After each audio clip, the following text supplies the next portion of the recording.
L'Institut des parents a été créé en 1964. C'est une association de parents d'enfants en situation de handicap. Nous disposons aujourd'hui de 4 établissements, dont l'IME, l'Institut médico-éducatif. À l'intérieur de cet IME, nous hébergeons une école de l'éducation nationale sous contrat simple, avec 5 professeurs des écoles.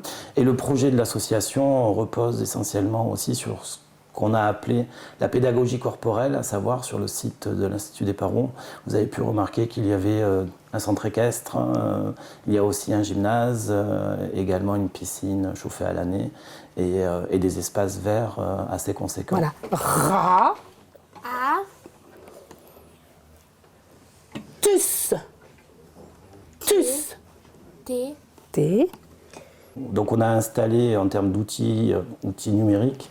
On avait commencé par des tablettes numériques classiques, mais la limite c'était l'actualisation de ces tablettes et les objets numériques, c'est-à-dire les programmes qui étaient implantés, demandaient une recherche conséquente sans aucun lien entre les applications. Et puis les solutions sont fermées, c'est-à-dire qu'on ne peut rien créer. Donc certes il y a une stabilité, mais il n'y a pas de créativité. Je me suis servi donc du livre, du support livre. Le premier temps on l'a fait vraiment avec le livre.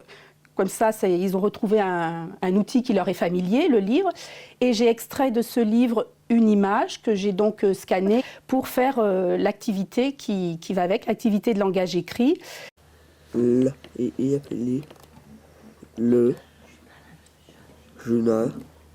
Donc on a vite laissé derrière nous les tablettes et on est allé vers une autre solution qui est la solution BIC Éducation et je crée une équipe autour de l'utilisation. Si vous mettez un outil à une personne, vous dépendez trop de cette personne, il n'y a pas une énergie autour de la solution et donc il n'y a pas d'usage qui se mutualise et donc au final ça ne dure pas très longtemps. Vous allez mettre votre casque et vous allez écouter les petites consignes. Attention, il va falloir positionner les gommettes au bon endroit. Vous vous souvenez, vous cliquez sur les petites flèches pour écouter à chaque fois. Un pauvre homme a l'air très fatigué. Il a sa tête posée sur ses bras croisés. Entoure-le en rose. Cette classe-là est un groupe de jeunes adolescents qui ont entre 14 et 17 ans et qui sont non lecteurs. Donc l'utilisation des ardoises BIC est importante pour cette séance-là et aussi l'utilisation des casques pour une activité de compréhension orale. Ils ont donc une image, une représentation d'une image de personnages qui se situent dans un parc et ils ont des consignes à écouter et à produire des gestes, mettre des gommettes à des endroits. Donc il faut qu'ils comprennent les consignes eux-mêmes, ils cliquent dessus, ils écoutent la consigne le nombre de fois qu'ils souhaitent.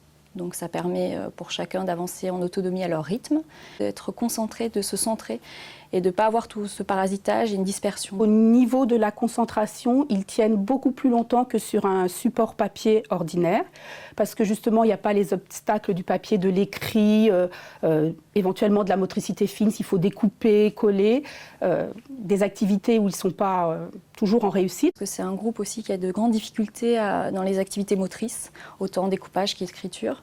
Et avec le stylet, c'est une aide parce que l'écriture est plus fluide. C'est Polo. Très bien. Eh bien, c'est tout bon. Tu veux le refaire une fois ? Oui. Ce sont des enfants qui procèdent beaucoup par essais et erreurs. Et donc, ça leur permet de faire autant d'essais, d'erreurs qu'ils veulent. Mais à la fin, le travail qu'ils présentent, le travail fini, est propre. Et c'est beaucoup plus valorisant pour eux. Vous reconnaissez ? C'est l'exercice que vous avez fait. Vous n'allez rien dire. Vous allez juste regarder. Je vais faire l'exercice et quand j'aurai fini, vous allez me dire si je me suis trompée ou pas. Si j'ai fait une bêtise ou pas. D'accord ? Quand on a repris la correction collective au tableau, c'est moi qui ai fait l'exercice et c'est moi qui me suis trompée. Comme ça, ils n'étaient pas confrontés aux moqueries des autres, en leur disant qu'ils s'étaient trompés, qu'ils n'avaient pas réussi. Ils n'étaient pas face à leur propre échec. Et pour eux, c'était amusant de dire que de voir que la maîtresse était trompée et de la reprendre. Mais ça nous a permis quand même de faire une correction collective. Et puis en dernier, ce qu'ils réclament aussi à chaque fin de séance sur l'utilisation des ardoises BIC, c'est de pouvoir dessiner. C'est un moyen d'expression pour eux. Mais pour certains, laisser une trace est assez complexe, c'est difficile pour eux, parce qu'ils ont du mal à se situer dans le temps et dans l'espace. Et donc du coup, sur cette ardoise-là, ils peuvent laisser une partie d'eux-mêmes et elle peut être éphémère, c'est-à-dire nous la montrer s'ils le souhaitent et l'effacer s'ils le souhaitent aussi. Donc c'est un côté réversible qui est pour eux très utile. D'ailleurs, pour faire le lien avec les parents aussi, parce que les parents, on est dans un IME, donc le prérequis pour entrer dans un IME, c'est la déficience intellectuelle.